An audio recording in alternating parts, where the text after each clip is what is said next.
All right, everybody, and welcome. You made it. It's Friday. So it's the end of the week for most of you. For those of you who have to work Saturdays, I'm sorry. That's just kind of the way life rolls.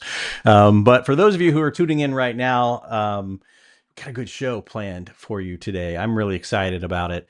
But a couple things, as always, that we have to talk about.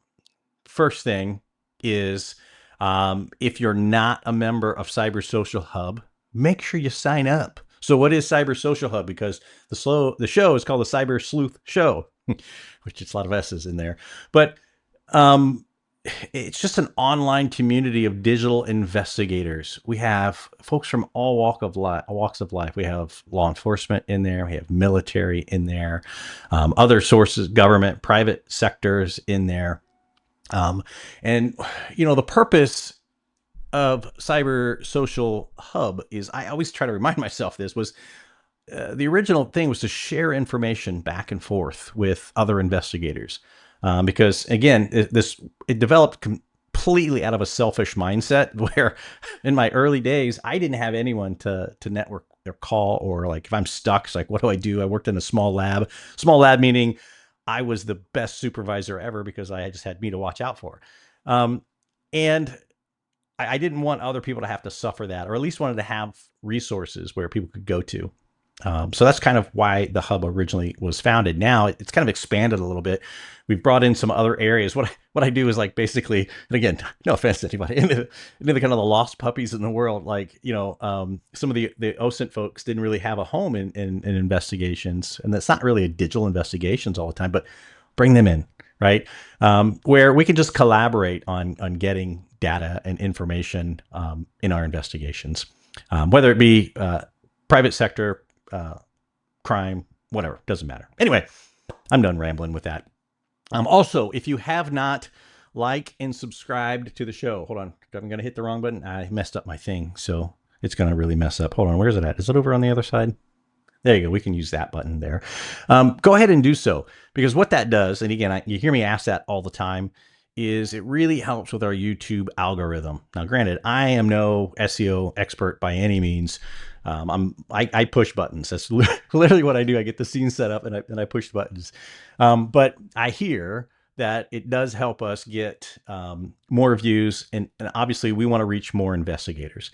And it's like, it's free, right? I mean, being a member of Cyber Social Hub doesn't cost anything.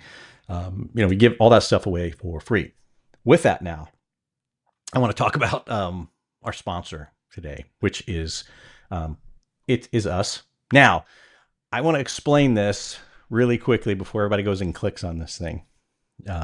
This you can do at any point, at any time. So what we're looking at is starting to offer premium services. We're still going to have the free tier. It's still going to be the way it is right now. Don't everybody go, oh, they're going to start charging for Cyber Social Hub. No, because that is not the original mission. The original mission was to bring people together to do those things. What this is something a little extra, right? Well, you'll have to just see it. I'm not going to give the survey away. I want you to go take it. I think there's, Megan, correct me if I'm wrong, there's like no, it's not even 8 questions in there, I don't believe. I think it's less than that. We made it really short. So you can just fly through there, answer the questions. It's really like, hey, do you want certifications in this, certifications in that? Or you be open for, training events, things like that, that we're asking in there. So those are the basic things. So with that, I'm going to jump over one more time, and I forgot to ask where everybody was from. I tend to do that right at the beginning. So everybody that's tuning in, where are you guys from? Where's everything at? And I'll give it the old YouTube 15-second delay, because I always forget that as I'm talking, it's about 15 seconds before you hear my voice in real life. And I totally forgot to put myself in Do Not Disturb here. So I'm going to take care of that real quick as well. There we go. I'm getting all these Mac notifications out there. So yeah, again, where is everyone from? There we go. So yes, Megan, Friday, absolutely. Birmingham, Alabama. All right, Champaign, Illinois. Fantastic. That's cool. And I know some people are just sitting there because there's quite a few of you watching. Irvine, Manny, Manny's a California dude now. Manny, have you started surfing yet? I want to see that. If you are, somebody's bound to have a video of it somewhere. So I definitely want to see it. And something else that we have been doing is, most of you know that that we have a laser here now at Cyber Social Hub in the company. And David, I would do. I think we should. I think we should do a live and film Manny surfing. That'd be great. But anyway, we have a laser here, so I can make my own swag, which I'm very, very happy about. So I've been doing that, and part of it, what this giveaway is here, I'm going to switch over to the giveaway. We do a secret word in beginning of the Hubcast. We've done this for a few weeks now. I haven't shipped any of the winners yet, so I apologize. I'm going to get those things out. The very first week we did it, we're shipping swag to everybody who actually signed up. And then I think this is the third time we're doing this right here, something like that. But here is the secret word for today. Now, how this works, so we're clear on this. If you're watching this like Wednesday, if you're seeing this on a Wednesday, you can't play. So that's the way it rolls. We started at Friday right now, obviously, when we're live. And then we run it, if you're watching over the weekend, all the way through Monday. Now, sometime in Monday, we don't have a definite cutoff time, but when the form's not available anymore, it's cut off. It's when we come in on Monday morning and we shut it off. That way, obviously, it's not open forever. And we have all kinds of different swag. This thing is pretty neat. Let's see if I can get it to focus on it. Right here, there are 10 types of people in the world, those who understand binary and those who don't. If you don't get this, don't play the game, because you won't understand it. And on the back, of course, it's our little promo there. And this is a bottle opener. It fits right in your wallet. And I tell you what, I saw these and I'm like, man, that thing is going to be cheap. I can't bend it. It's so strong. I cannot bend this thing. It's made of steel. I kid you not. I haven't done a rust test yet, so we'll have to do that to make sure it's okay. But we got all kinds of stuff. I got these shot glasses and just stuff we're known to do.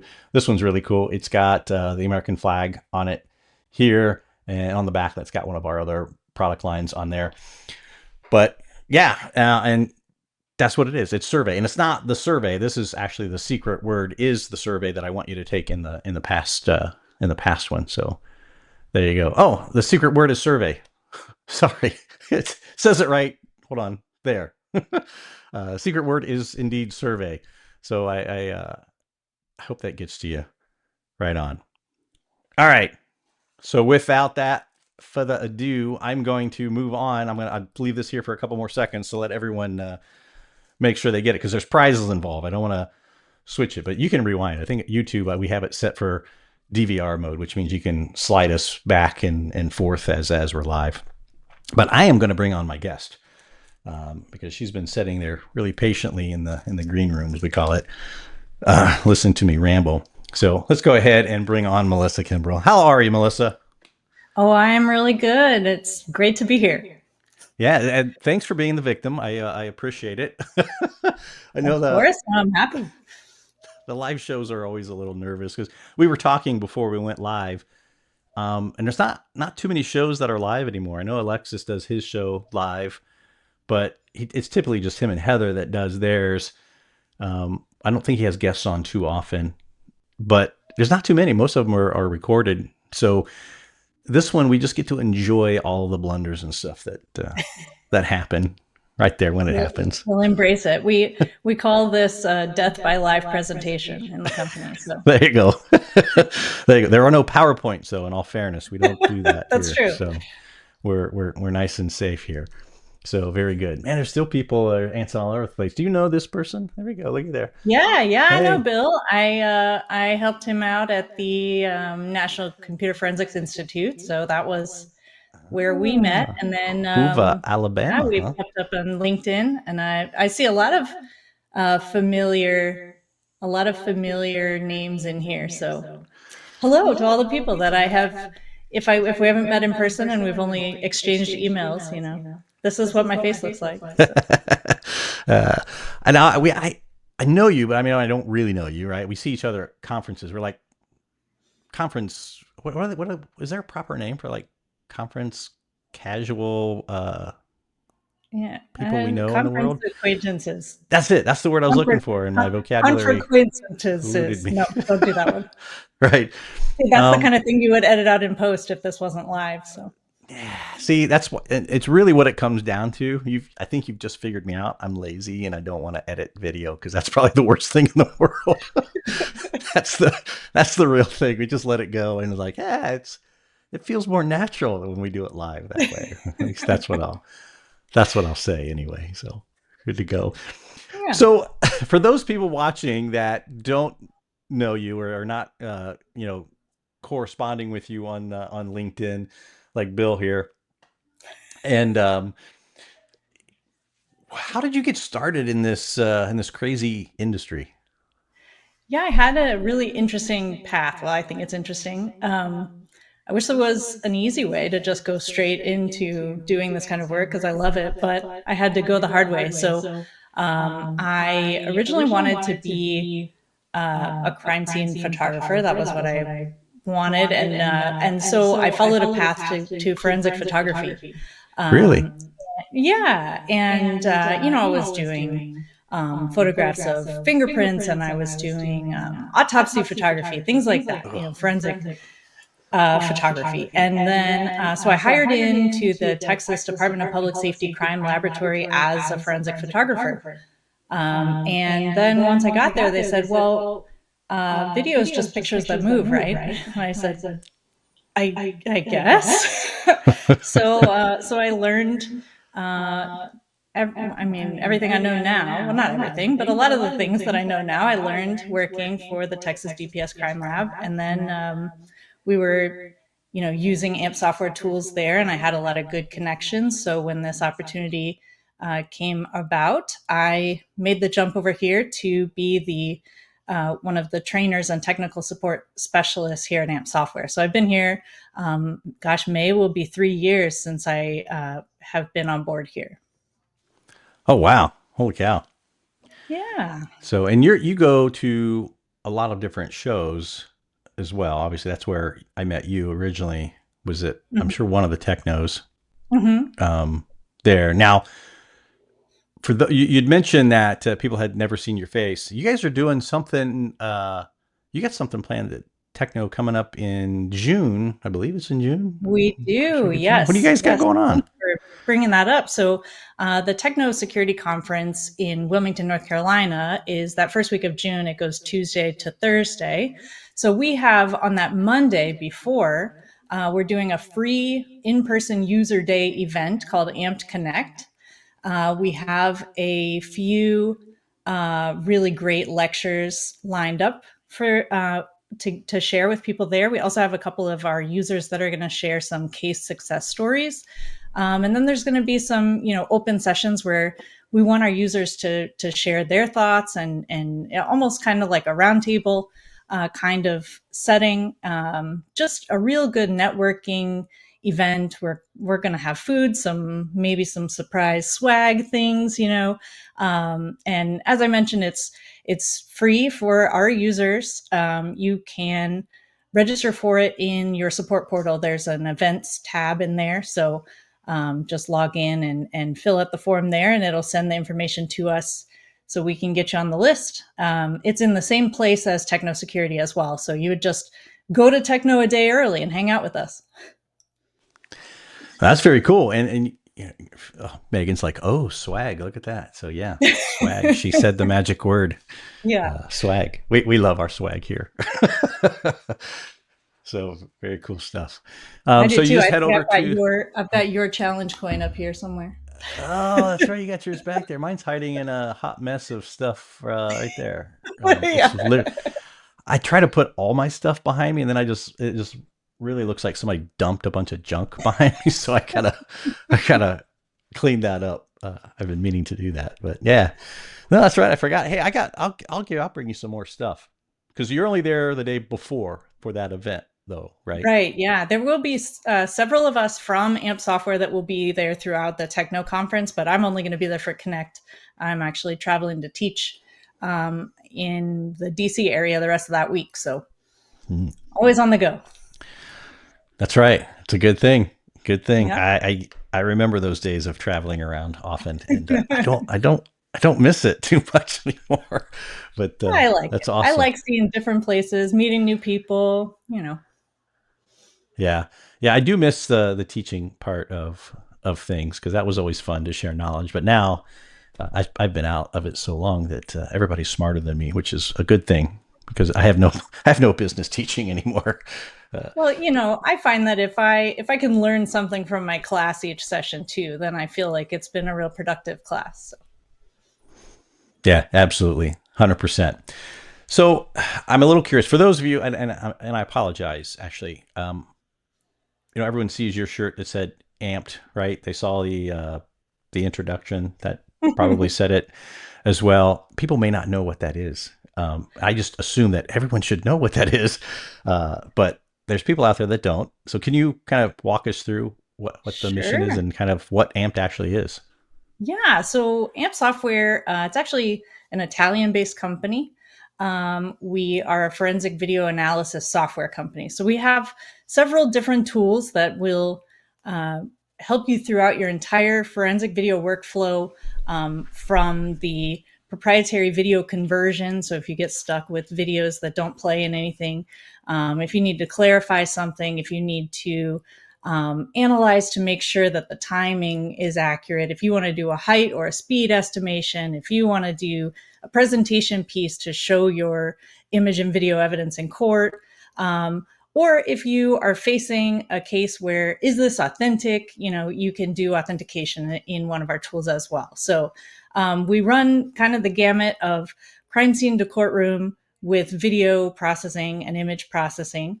And our whole premise is based on justice through science. So we don't use AI for the enhancement or clarification of anything. It's all processed with documented and tested mathematical algorithms. And we allow you to print a forensic report right out of the software that has all of those references provided for you. So that's really our big claim to fame, is doing this video processing, everything you need to do to process your videos and evidence in a truly forensic and legally defensible way. So I That's hope very that cool. explains everything. And then on top of that, we're just really big into knowledge spreading. We like to help the industry generally. We're always doing scientific research. We're always trying to publish white papers on different things that we're testing. We're very well connected in the different standards organizations throughout the world. So we're in the OSAC, which is the Organization of Scientific Area Committees. We're in SWIGDE, which is the Scientific Working Group on Digital Evidence. We're in NC, which is most assuredly not how you pronounce that, but it is the European Network of Forensic Science Institutes.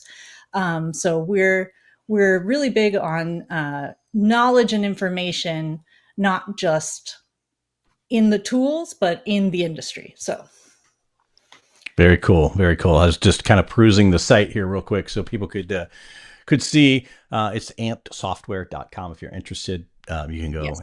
and check that out. There's a few other things I know from the site we're going to be talking about, and Mm-hmm.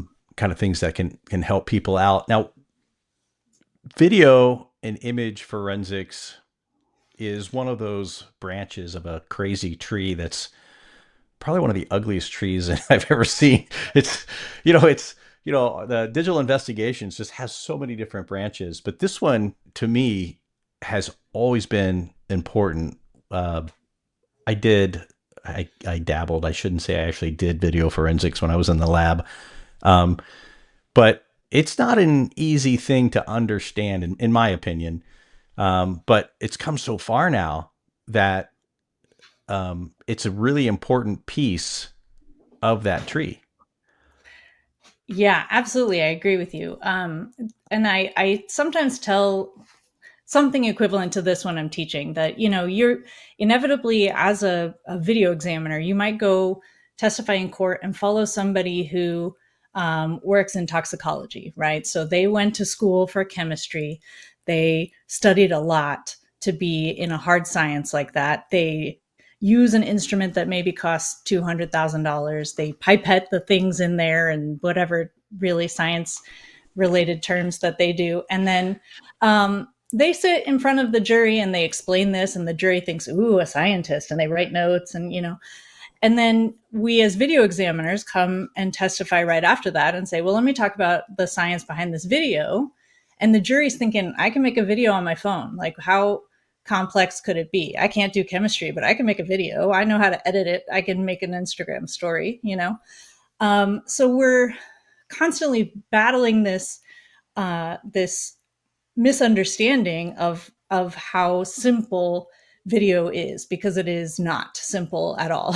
And when people really start to learn about the depth and the science behind what's happening, then I think it almost gets overwhelming sometimes. So that's why we're always trying to put this information out to the public so that you can take your time and process that information and really see how you can improve your workflows to handle video and images appropriately.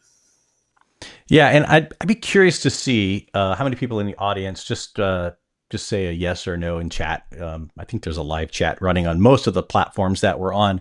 Just type yes or no if you've done video or image forensics, because I'd be curious, because it is to me it's a little more daunting. And again, granted, this is something I've not done in a bazillion years, but I was always afraid of either trying to explain it, but it's gotten a little bit not less science-y. That's the word I'm going to use, science-y, right? Because I'm not that.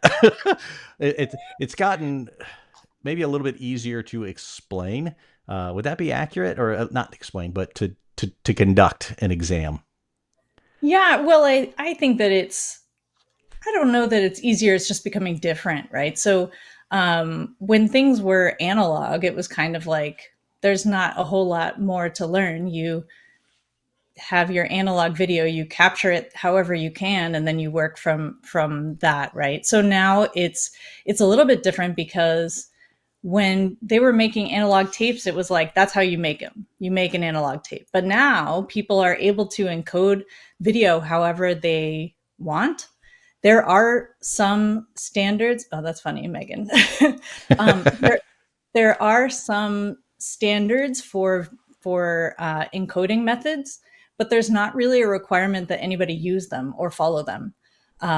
So it's kind of like the Wild West out there. I actually think that it's not getting, and not that it's harder, but it's that we're learning the more you know, the more you learn you don't know, right? So I think that's kind of where our industry is that we just keep finding that, oh, wait a minute, they encoded that in such a way that I've not ever seen before. Okay, now this makes sense, and so it's constantly learning and changing, and trying to adapt to all of these different manufacturers' encoding methods.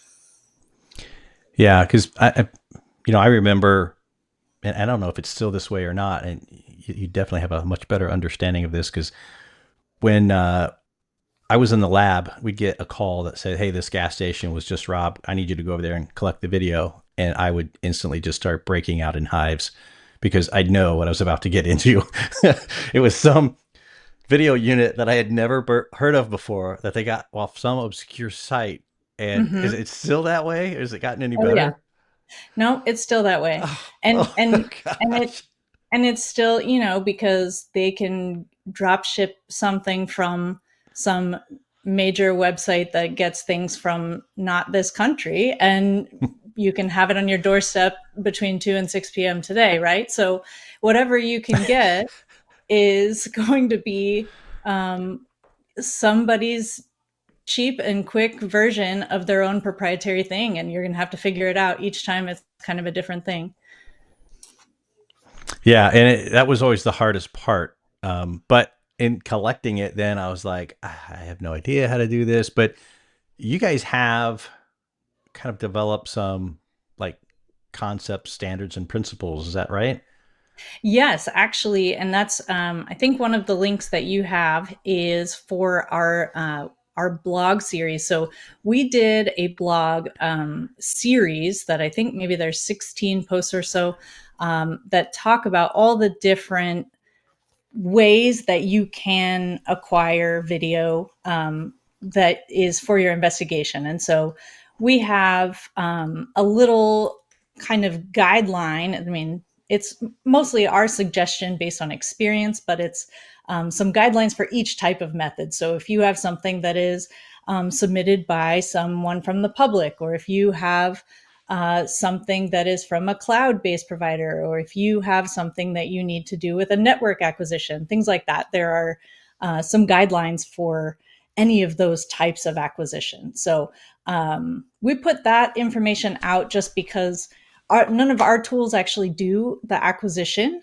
but it was important for the industry to know different ways to get their video and to get the best quality evidence, because once you get your evidence acquired and then you bring it into one of our tools, you want to start with the best possible evidence. So again, we're just really big on knowledge sharing and education. And so this was a question we were getting a lot. So we decided to document all of those suggestions and guidelines there in the CCTV acquisition series. That's awesome. I will put this link down into the description. Now, obviously, we're broadcasting out to a lot of different networks right now. So primarily go look on YouTube. And if you're watching or this in the post, like on audio format in Spotify or Apple or whatever podcast, I'll put it in the show notes there as well. So look for it on YouTube, down on the notes, description of the YouTube, and then on one of the audio channels, I'll put it down into that as well. So you guys have these links, because this isn't the only link. We're going to give you a couple more. Melissa was nice enough to provide those, and see, I just kind of segued into that.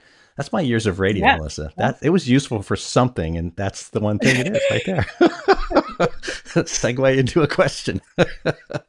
This one may not be as smooth, but you'd mentioned, and we were just talking about some of the crazy formats, and how do you watch them? Because not only can you not get it off of the thing sometimes or get to it, but then it's like, okay, now I need my tools to be able to see it. I need another human to be able to see it once I get it off of this crazy thing. And there are a million ways. What's the solution there? Yeah, absolutely. So that's another series that we did on our blog, is about video formats and proprietary video conversion.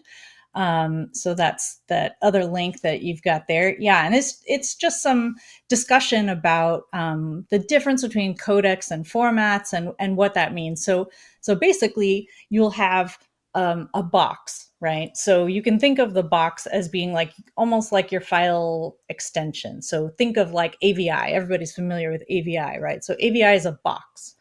And then inside that box is your stuff, right? Your videos, your audio, maybe your time stamps, things like that. And those things in the box, they might not agree with the box. They might, sometimes you can play an AVI and sometimes you can't. And that's because the encoding of the things inside the box, I should stop putting my hands in front of my face. The encoding of the things inside the box can be different. And sometimes your computer can read those things and sometimes they can't. And that has to do with how it was encoded originally, and whether that codec, right, coder, decoder, or compressor, decompressor, however you want to define the word codec. It depends what codec they're utilizing and if they're abiding by the standards for the known codecs or if they've made up their own.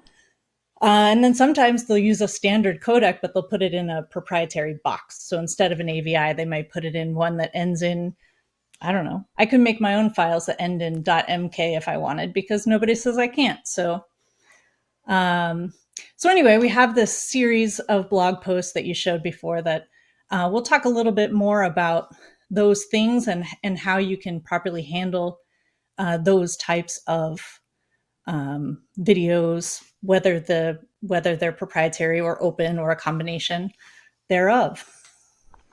Yeah, I was hoping that got better over the years. Apparently it hasn't. The manufacturers haven't, all done the secret handshake and decided like, okay, hey, there's some standardization that we're going to start No. doing. No, because if I buy my thing on the internet and I can play it anywhere, then I have no obligation to continue buying from that company to do things in their ecosystem, right? And so they want me to keep buying their system and their cameras and their, enhancement tool if they have one or whatever. And our goal as a video examiner is to make the video and the images end up in court in front of the triers of fact, right? That's our whole goal. And so nobody wants to truck in this DVR system just so we can play the video. So being able to extract that data in a forensic manner and get it in such a way that you can present it adequately for the trier of fact is really the whole goal. Yeah. And that's, man, even the mobile phones, that's where I started, was mobile phone industry. And that was insane. Just finding a connector that would work. There was no borrowing your friend's charger because every connector was just so different. And that's kind of how I Right. see where video is. I guess that's an okay analogy. Would that be accurate? With Yeah, like, except that now cell phones are all moving to that USB-C connector. So they all did yeah, kind of align in the end, and I don't see that happening in the video space for a while. yeah, no, because the only people dealing with it are, essentially the investigations teams out there, and it's not a Hmm. regular consumer. They don't care about us, which is sad. Right. It's just one of those things. So, you know, with all the video different sources, I mean, before, obviously, when I was in, it was a long time ago, and we're dealing with gas station, bank surveillance, which I was surprised how terrible some bank systems are. Are Mhm. they have those gotten any better? Um, it's hard to say. It depends because so I think that a lot of things that are more enterprise systems, so things where it would have all of the Chase Bank ATM, cameras will be stored in one server, in Nashville or something. I don't know. I'm making this up. They might have better quality cameras. But if it's like, say, my neighbor's house, right? So they have cameras at their house. Okay. And if they went and they bought their DVR and the DVR has a 500 gigabyte hard drive in there, right? So they have two cameras. So if they're recording all the time on this 500 gigabyte hard drive at a really good quality, they're going to run out of space pretty quick, right? And so maybe they're going to go out of town for 2 weeks or something, and they're going to think, well, I can't just have 1 week of video on my camera because I'm going to be gone for 2 weeks. And what if I need to go back and see something that happened 2 weeks ago, right? So they think, okay, well, instead of recording it at 4K, so a really nice resolution, maybe let me cut it to like in the quarter. So I have, full HD video. So it's we have less pixels now, a smaller size frame. And now I can fit 4 times as much video in there because I'm not recording as many pixels, right? So a lot of these individual businesses or residences or things like that, they have the mindset that let me store more data, more time, but not maintain the good quality. And what you really should do is just get more storage because then you can keep the good quality and have more of it. But that costs money. It's cheaper, it's free to just make the video smaller, right? Yeah, So I yeah, think exactly. that so that's the real battle we're fighting as examiners in this industry. Well, I guess that's the second battle I've mentioned that we're fighting, but Yeah. And I want to put a disclaimer on there so no one comes and sues me. I'm not telling someone to go rob a bank because the bank quality video is horrible. No, don't do that. It's bad. There we go. There's our disclaimer. right. Uh, so what do you see as, and we've talked obviously a couple challenges already. What do you see as some of the other challenges, either currently or something maybe you foresee, because you're out there in the thick of it. You're dealing with the examiners that are coming to you with their problems and like, hey, this is what we got. What do you see as trending right now?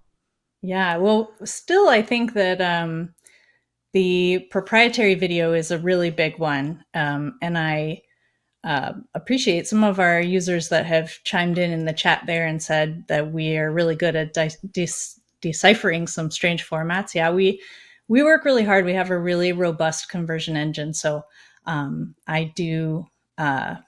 I know that's a huge problem, but it's one that we are trying to stay on top of as best as we can. We also are seeing, well, okay, so to build on that, if you were to not convert your files and instead use the proprietary system, right? You don't know necessarily where these things are from. I mentioned a lot of them are not from this country, and some of them are from countries that you don't want to install things from that company without knowing where what you're installing, right? But a lot of times when you install this proprietary player or the just the codec so that you can play the videos, you are introducing yourself to maybe a potential cybersecurity risk. So that is Hmm. a big one as well. But really, right now, the big buzzword that people are getting worried about is deep fakes and authentication, right? So Hmm. that's becoming a big thing, a big, deep fakes and fake news and things like that. So in general, the authentication of images and video is really big right now as well. Yeah, and that's actually kind of scary. I mean, it can be used for funny purpose. I've seen some funny memes, granted, now, but Very with that, there it can also be used. I mean, it could be a really serious situation, especially as I don't know, people get really looped up in like when they watch the news, they get riled up. And again, I'm not getting any political here, but don't get riled up over it. It's really not that worth it. I'm starting to get gray hair. I got to stop that already. But um, imagine if, I mean, at the right time, if somebody releases just a video, how quick that will spread uh, and completely fake. Yeah, So it's really scary because I think people have always known that you can write whatever you want, right? You have the freedom of speech to say something, but if you see a picture or a video of something like, okay, now I can believe it, and now it's just like can't believe anything. So I know there's it is some really good ones out there. it is pretty scary. It's shocking. What do you again, I didn't preface a lot of these questions for, so I hate putting you on the spot for some of these right here. But do you guys have recommendations to, um, examiners or even just the general people watching of if they see this stuff and maybe it isn't a case of theirs? What do they do? How do they? Is there a way that they can verify or attempt to verify? Yeah, there are lots of things you can do. Um, I'm not trying to make this a sales pitch at all, but we do have a tool that allows you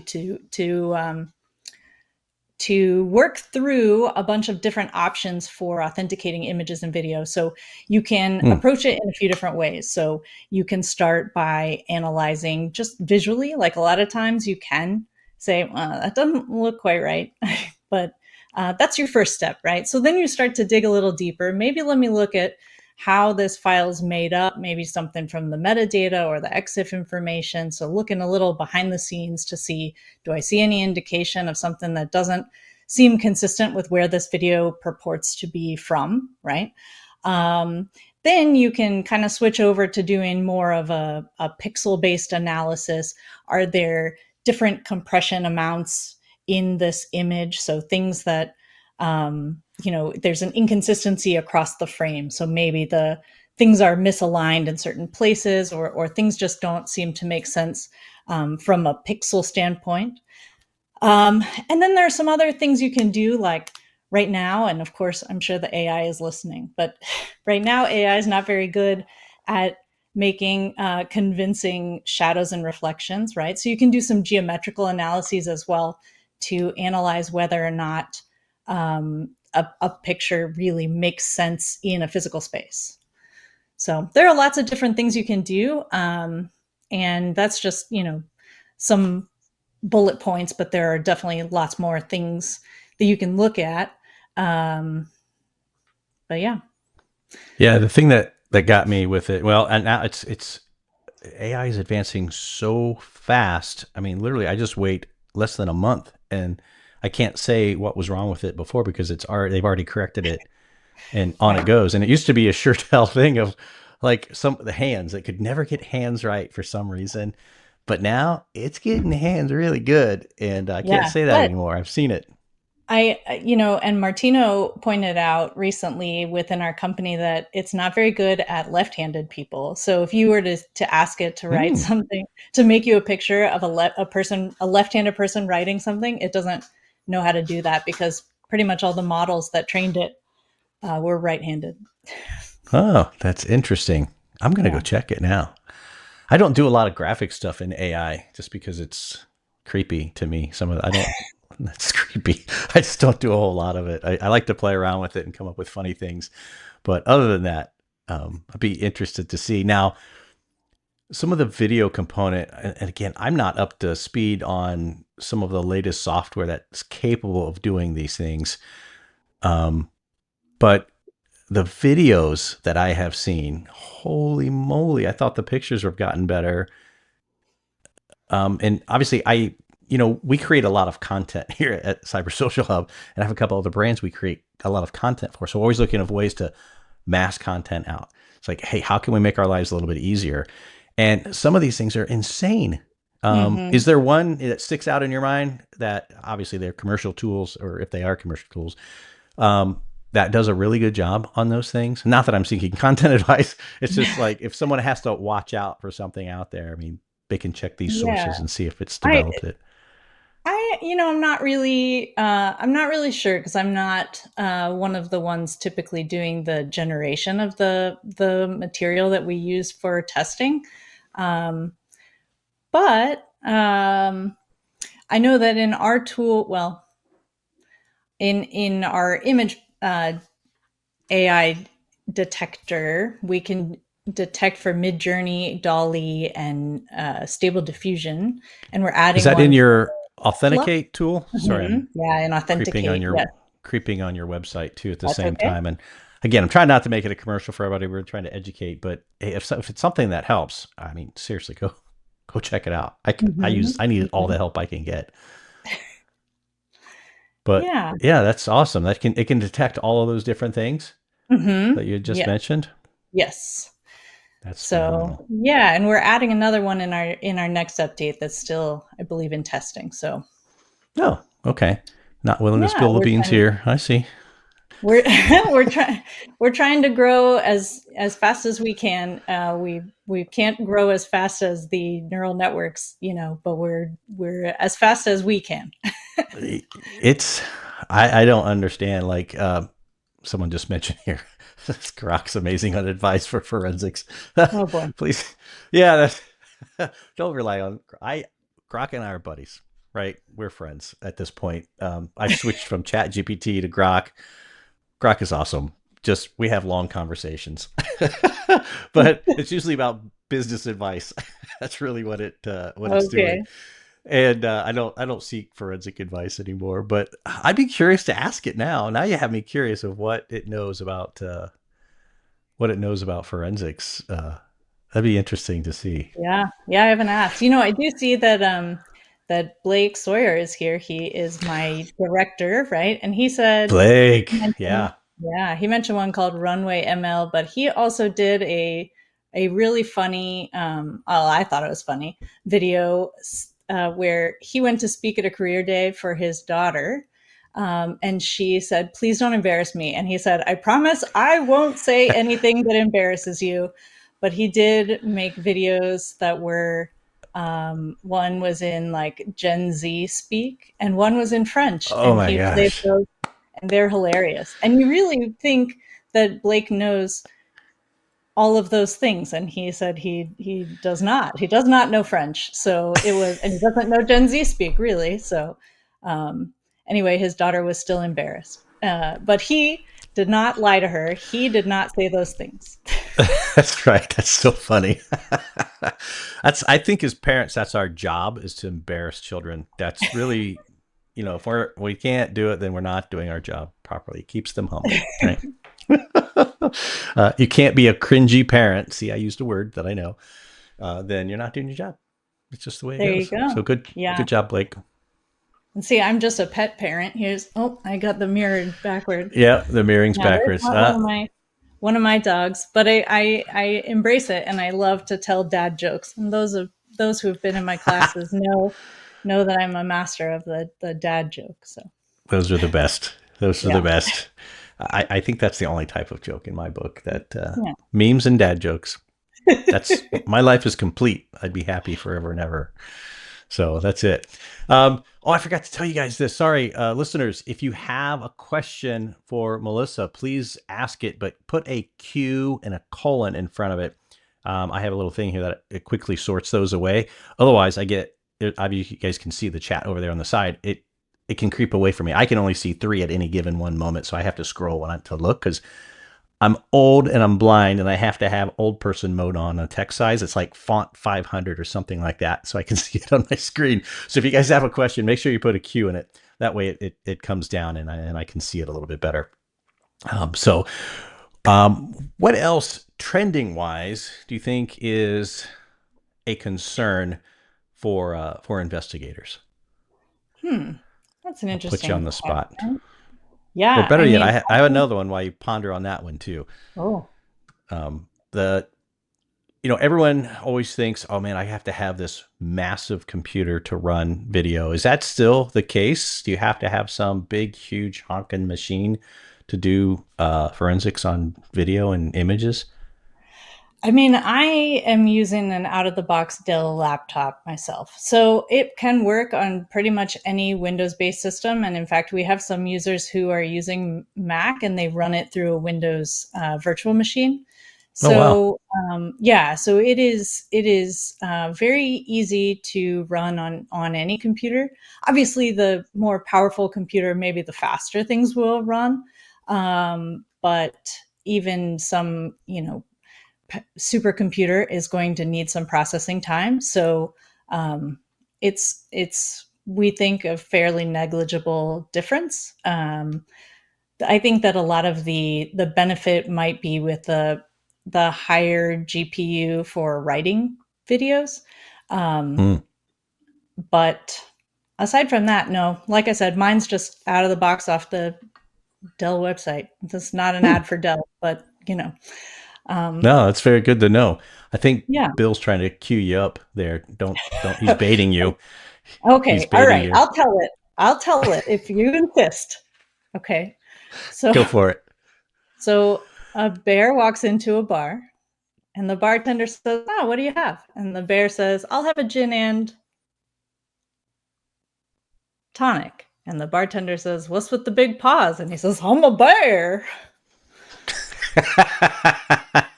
I love it. Bill, good Yeah. suggestion. I absolutely love it. Hold on, I have a sound effect. There we go. There we go. Have the Yeah, applause sound effect. it's good. That was good. It took my brain a second though, Melissa. It absolutely did. I had to Oh, think. I was like, oh yeah. yeah, Like I yeah. said, I think a not lot the a brightest lot of bulb. people are just laughing at my delivery first and then the joke hits. So, Well, it takes 15 seconds between I see it and you're getting reaction from everyone else. You see that? So oh, it's not that you weren't funny. It's literally there's a 15-second delay from when you tell me to when it goes out on YouTube because see now they're all that's going to funny. laugh at it. See, Yeah. I'll just go through them all. You thought the joke wasn't funny, and no, it just released delayed crowd. Yeah. Yeah, that's funny. Oh, that's pretty great. No, still Um, more. See, they're all getting it, or maybe yeah. it just took them that long to get it. They were thinking about it that long. I don't. I don't think that was the case, but that's the way it Yeah. is. Oh, well.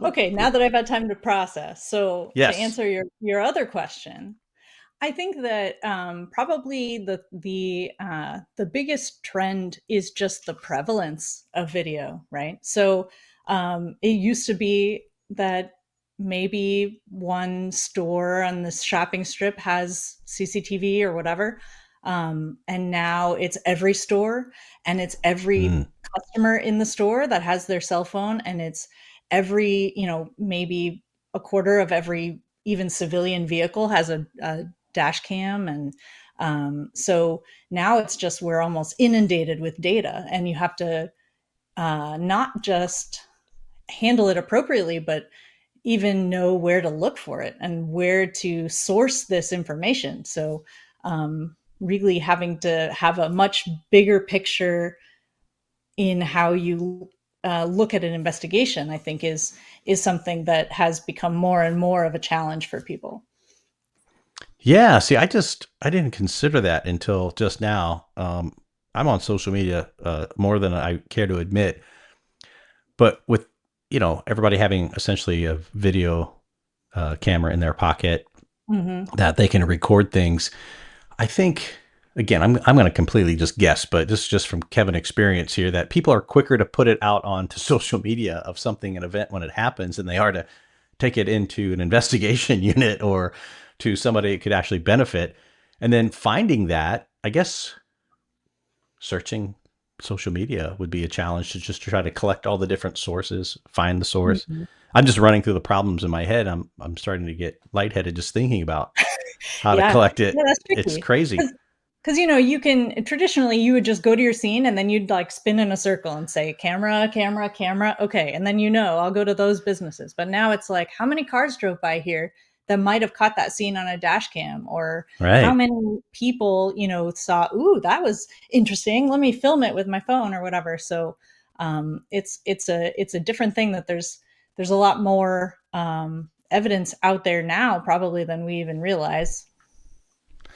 Yeah, 100%. It's just finding it all. It's is would be the challenge because I just think of some of the the things in the news I see now, and I always see it on social long before I see it on conventional news, and I think that's where most of the news gets their footage now is from someone else who shot either the still of it or the Mhm. video of it, and then how would man, how would that work, or is it just you just work with what you got when it comes to like chain of custody, things of that? When it comes to Mhm. getting the original, or could you get the original, or how is that hard? Is that, or does that matter anymore?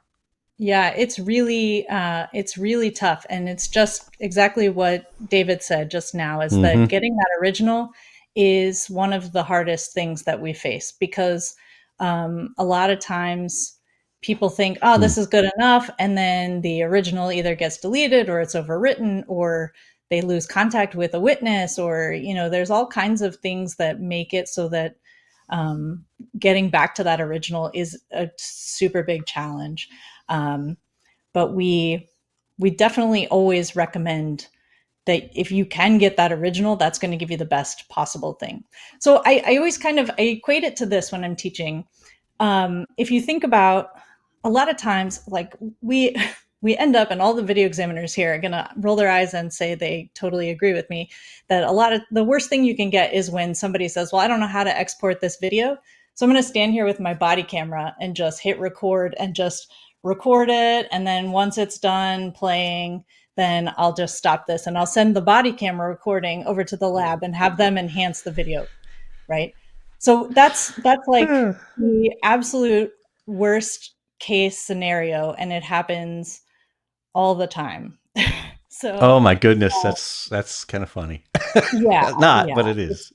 right. And so we have a lot of, again, in that education sharing mindset that we have. We have a lot of, oh, I derailed myself midway and forgot to finish my story. So um, So I think of it this way. If somebody says, can you clarify this video, this car in a video of a video, right? I think of it like this. Like if somebody sends me a picture of a book and says, can you read this book to me? And I said, well, I can't read the book to you because you only sent me a picture of the book, right? So I can't turn the pages. I can't read the words. I have no idea what the book says. So it's the same kind of thing when somebody sends you a video of a video, right? Like I can't actually get to that original video. I can only get to the one that you made. So if I try to enhance or clarify the pixels in the video, I'm only going to be clarifying the body camera video. I'm not actually doing the original video. So That makes sense. um, Yeah. yeah. So we have, again, a lot of recommendations that we can make. But one of the big things that Martino, the founder of our company, worked on is one of the other links I sent you, which is our video evidence principles. And that's a big document that kind of gives some issues, the main issues and risks that are associated with video processing, kind of some concepts for working correctly with video, and then what advantages you would have if you handle your video appropriately. So there are, I think, some one of the first things in here is some citations from different UN groups, because again, Martino's in Italy, so he's not Mm-hmm. going to have US based things in here specifically, but things that are global if they're applicable. And the first presentation of this document was at the European Parliament. So Oh, wow. we're just trying to uh, share the knowledge that there are problems and you should be aware of them, right? So there's a section in here that is for the policymakers, and then a little bit lower, there's a section for the technicians, so people who are doing the work. Okay. So Yeah, I see both of those. A 19 for technician. And yeah, I put the link again. It's going to go to, it looks like it just went to YouTube and to Facebook in immediately right now. But I will put them in the descriptions. All of these links, you had sent me 3 of them. yes, So I'll put them all in the description of the YouTube only, unfortunately. Otherwise, I'll be going to every social network and posting a new link. But we can make them available for you also in Cyber Social Hub. So we'll put them in our library there. That way people have them. We'll put them in one article inside of there. That way everybody has them. So yeah, that'd be an easy way to do it as well. cool. So very cool. Very cool. I just looked up at the clock and it's 2:56 Eastern time anyway, where everybody else is at in the world. That went by fast. I got a million more questions for you, but I don't want to take all of your time either. But what I wanted to mention really quickly is the topic we had just talked about prior to the article is really where that tree's branches start crossing other things in that digital investigation thing. That's where Mhm. digital forensics, I think, would come into play, and not taking a video, which is hilarious because it happens, right? Yeah. Is actually having someone who knows what they're doing to go out and try to acquire that piece of information, whether it's a, Mhm. video forensic specialist or digital forensic video specialist, however you have to get it. That's where the disciplines start crossing over. Because just because I know Mhm. how to do digital forensic, I know how to handle digital stuff, but I don't know how to enhance or, make the video usable, but I can get it for you. And then there you go. Yeah, absolutely. So it is a real big collaboration, and we all have to work together, and we all need to be helping each other and learning and growing and figuring out how we can best supplement other people's parts of the same investigation. So I think that's a great point and a good thing to think about, because a lot of people aren't thinking that way. They're thinking, let me just tunnel vision on my work and then it's done. Next case, ready, here we go. So, yeah. That's right. And then, I'm working back and forth with, because it was always great.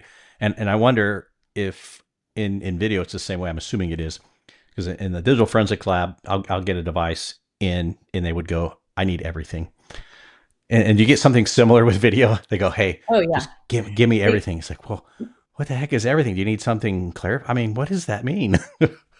yeah. Yeah. It happens all the time, where people won't. So, like you were saying, you go to a house or a business and you think, I don't know how to extract the video from here. So they just pull the whole thing and send it in to an examiner and say, okay, just give me all the video in here.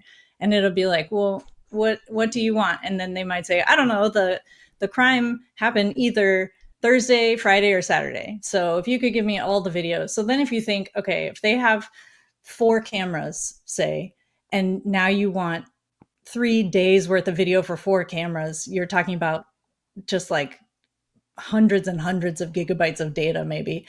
And I don't want to sort through that. Maybe somebody else does. So we have things that you can do, like a motion detection filter, where if you have hours and hours of footage, then you can select an area and say, okay, I know the car drove down this road. So I can select that road and then just say next event, and it will scroll through until something changes in the square I drew, right? So that can be helpful. But aside from that, I don't want to go through 3 days of footage on 4 cameras. Like, that sounds ridiculous, but it happens. It happens all the time. Yeah. And before that wonderful filter that you talked about, we called them interns. Is what the name we I like those. to make the joke about it being the guy on light duty. So That's right. That's right. Now you get doing the fun stuff. Sorry, this is exciting. Get to watch all this video of a blank road and not zone out. Right. Well, Melissa, thank you so much. I see it's right up 3:00 here. I appreciate you coming on the show and taking your time away from your busy schedule. And people can see you the day before Techno, and it looks like, according to the website, you're just busy. You're all over the place, according to the classes that you're teaching. So to absorb her knowledge, go sign up for a class. See, there's my dog barking, if you could just hear that. And then go sign up for one of the classes, learn about it. I think video, and especially in today's, I mean, it was relevant 10, 15 years ago. It's even more relevant now, ever, in the industry of investigations. You need to know it. It's just something you absolutely need to know. So go check it out. Why wouldn't you? Right? Yeah. And we're always lecturing at conferences. We're around. If you want to reach out to me, I like to share everything I'm doing on LinkedIn. So you can find me there. And then you can check out everything we're doing on ampsoftware.com as well. Yeah. And if you guys haven't, so go check that out, ampsoftware.com. If you haven't also subscribed to the show, liked, because I only see 4 likes. I'm looking at them right now. I see 4. There's a lot more than 4 of you in here. I see it right now. Just hit the like button. There you go. Thank you, whoever just did that one. I don't know if I can see all the networks or not. I can see YouTube's for sure. So I appreciate it if you're on the other networks hitting those. Also, the little bell icon. I'm always told to do this. My kids get on me and say, Dad, you have to say like and subscribe. It's like, I'm not saying that, but I will explain each button on how to do it. You got to remember, there are older people like me watching the show. You got to tell them it's a button. If you want the bell icon, you'll be notified whenever we go live, because we are going to be live at Techno Security come in June. So, and hopefully we can still one of you guys again. Unfortunately, you won't be there after that, but we'll have your CEO back on. He was on last year, right? Yes, he was. That's right. That was a lot of fun. Or you can grab Blake. He'll be there. Oh, yeah. He's our U.S. director. That's right. Blake can be my victim. He's not, I don't think he's been my victim yet. I don't think either. So yeah, he can share in it. And then what you do is, since you're not going to be there, is pay someone to stand behind and heckle the whole time. So that way he gets thrown off his game.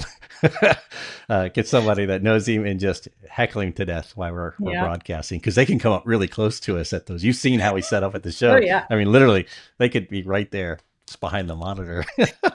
All right, I'm gonna start brainstorming. There you go. If you need some help, and I can help you plot. So I have been known to do that. So by all means. All right, Melissa, don't go anywhere. Hang out. But for everyone else, thanks so much. Don't forget, like, subscribe, do the survey, and do the secret word, which is survey. So there you go. All right, guys, we'll see you all next week. Thanks.